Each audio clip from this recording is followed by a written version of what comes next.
No ha sido la primera, pero sí la última hasta la fecha, la más reciente, y no parece que sus voces se vayan a quedar calladas en las próximas semanas. El 19F se recordará como el día en que miles de sanitarios se echaron a la calle para decir que ya no pueden más, que la sanidad pública fracasa cuando tiene que atender a la población andaluza. Es Andalucía y el colapso sanitario.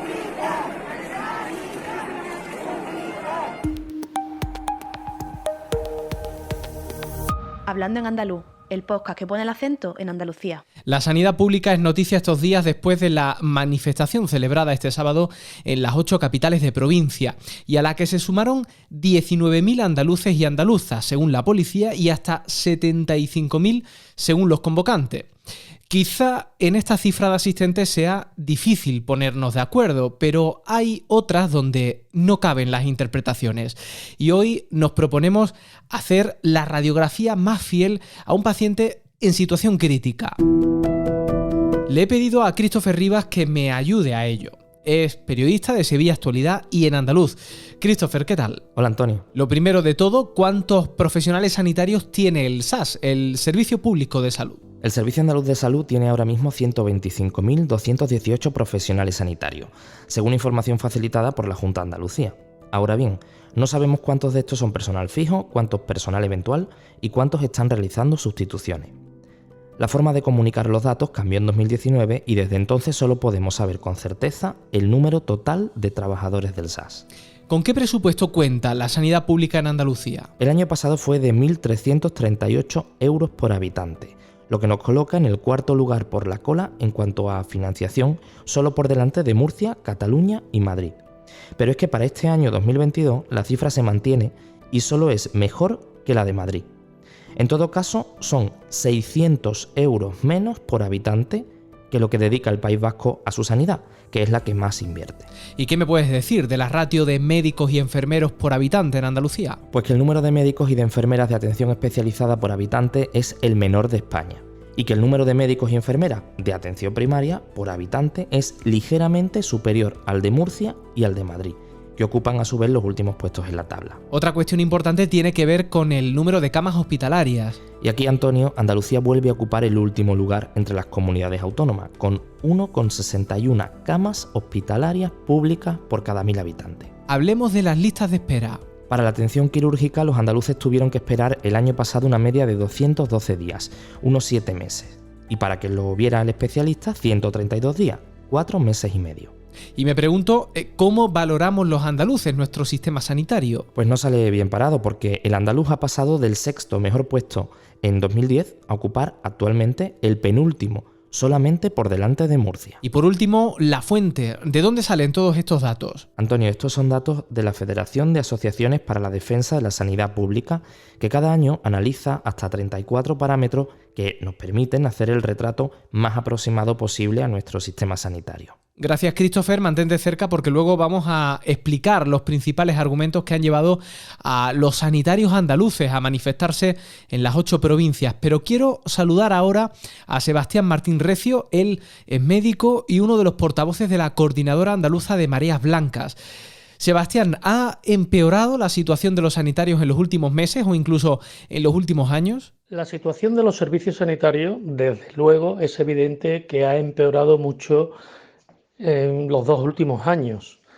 Pero este empeoramiento, si pusiéramos el símil de un enfermo, parte de la base de un paciente que ya tenía una enfermedad crónica que se llama insuficiencia presupuestaria, que lleva pues prácticamente una década, a partir del año 2009, con recortes muy duros, con un agujero de unos 12.000 millones de euros en la época de gobierno del PSOE.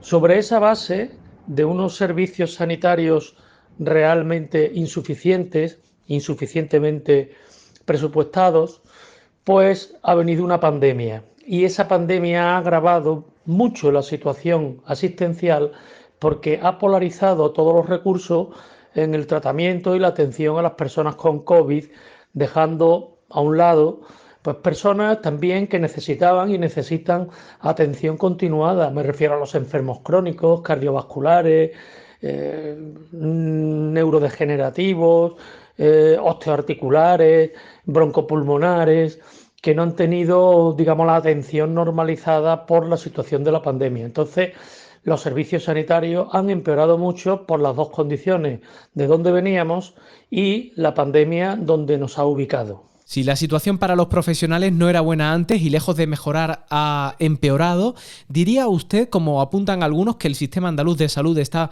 al borde del colapso? El sistema sanitario andaluz efectivamente está al borde del colapso.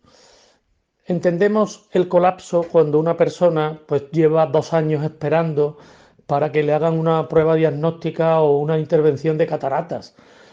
Decimos colapso porque la atención primaria va teniendo una demora de 1 semana, 2 semanas y no acaba de normalizarse lo que es la atención presencial, que es lo que clínicamente está demostrado que es necesario. La atención telefónica solo para cuestiones rutinarias o administrativas, sin embargo, se ha extendido prácticamente a un 70% de la realidad asistencial. Y además, curiosamente, se intenta de implantar también en el ámbito de las especialidades. Es decir, se está aprovechando las circunstancias para realizar una medicina, una sanidad, una atención más barata, menos presencial, que necesita menos personal. Creo que efectivamente el colapso existe cuando tenemos cifras como, por ejemplo, 860.000 personas en lista de espera para bien pruebas diagnósticas, para ser visto por un especialista o para una intervención quirúrgica. Son cifras más que suficientes para hacer una valoración de la gravedad en la que se encuentra el sistema sanitario público. ¿Cuáles son los primeros pasos que se han de dar para revertir esta situación?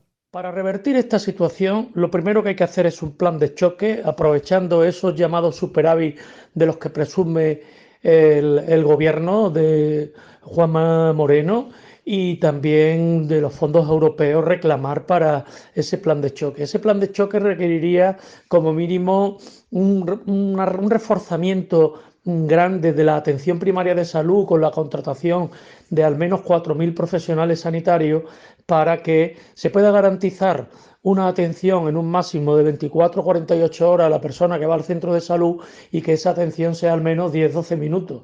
Es decir, esta situación para revertirla necesita más recursos y más profesionales. Y en cuanto a las listas de espera, para revertir esta situación, pues la propuesta que hace la Marea Blanca es abrir 20 hospitales en turnos de tarde, hospitales o centros de especialidades, con la finalidad en esos turnos de tarde de ver las personas que están en esas listas de espera, ya sean quirúrgicas, ya sean de pruebas diagnósticas o de especialistas. Para eso harían falta otros 4.000 profesionales. ¿Qué ocurre? Que la Administración, el Partido Popular, tiene un esquema mental, ideológico, político, que consiste en que esto, derivando a la sanidad privada, se puede aliviar. Pero eso es pan para hoy y hambre para mañana. Miles de personas se echaron el sábado a la calle en las 8 provincias en defensa de la sanidad pública. ¿Cumplió la manifestación su propósito? Las manifestaciones siempre cumplen un propósito, al menos, que es una llamada de atención. Es poner sobre el tapete, es decir, sobre las calles, la indignación, la exigencia, la reivindicación ante un problema. Las convocatorias que se han realizado últimamente, en las que ha participado Marea Blanca, junto con los sindicatos y otras organizaciones sociales, desde nuestro punto de vista ha sido un éxito por varios motivos. En primer lugar, porque era una demanda social evidente hacer algo para llamar la atención al gobierno sobre la necesidad de atender, abordar la problemática grave de la sanidad. Pero en segundo lugar también cualitativamente suponen algo muy importante y es la confluencia de organizaciones sociales, sindicales, políticas con la Marea Blanca. ¿Estamos viviendo un despertar de las mareas blancas en Andalucía? Las mareas blancas nunca han estado dormidas. Lo que ocurre es que los movimientos sociales pues tienen altibajos, como cualquier organización o colectivo, en función de la realidad existente, la gravedad de los problemas que hay y también de la disposición o disponibilidad de la gente a actuar, a salir a la calle, a participar. Las mareas blancas desde hace un tiempo han resurgido con mucha fuerza, pero no olvidemos que también la tuvieron en los gobiernos del PSOE cuando tenían aquellos recortes tan salvajes que sufrimos todos, porque hay un lema muy sencillo que todos decimos: la sanidad pública se defiende, gobierne quien gobierne. Gracias, Sebastián. Y Christopher, vuelvo contigo. Decíamos al comienzo que numerosas asociaciones, plataformas, colectivos y movimientos sociales han arropado este sábado a los sanitarios en unas protestas que se han llevado a cabo de forma casi simultánea y con recorridos en las 8 provincias de Andalucía. ¿Qué mensaje se ha querido dar con estas movilizaciones? Pues lo buscamos, Antonio. Es el manifiesto firmado por todos los participantes. En él se habla de una sanidad pública y de calidad que se ha visto seriamente amenazada por la pandemia y que ha puesto en evidencia las profundas deficiencias y debilidades del sistema sanitario público andaluz. Un manifiesto en el que se apunta que la sanidad ya arrastraba problemas estructurales derivados de las políticas de recorte tras la crisis del 2010, pero con un deterioro que se ha acelerado profundamente en 2020 y 2021 por la pandemia. Busquemos entonces esos signos de deterioro. El primero está aquí. Sí, hay una saturación en la atención primaria, claro que sí. Estamos en pandemia, ¿alguien se lo ha olvidado? ¿Alguien me dice que contratando a esas 8.000 personas se va a acabar todo? Juan Marín, vicepresidente de la Junta de Andalucía, y esto lo dijo el día de Navidad en la SER. Bueno, pues la no renovación de los sanitarios que fueron contratados como refuerzo durante la pandemia es un primer signo. Sí, porque son 8.000 profesionales que perdieron su puesto el 31 de octubre. El propio presidente de la Junta de Andalucía, Juanma Moreno, asegura que se ha recuperado 3 de cada 4 de estos trabajadores.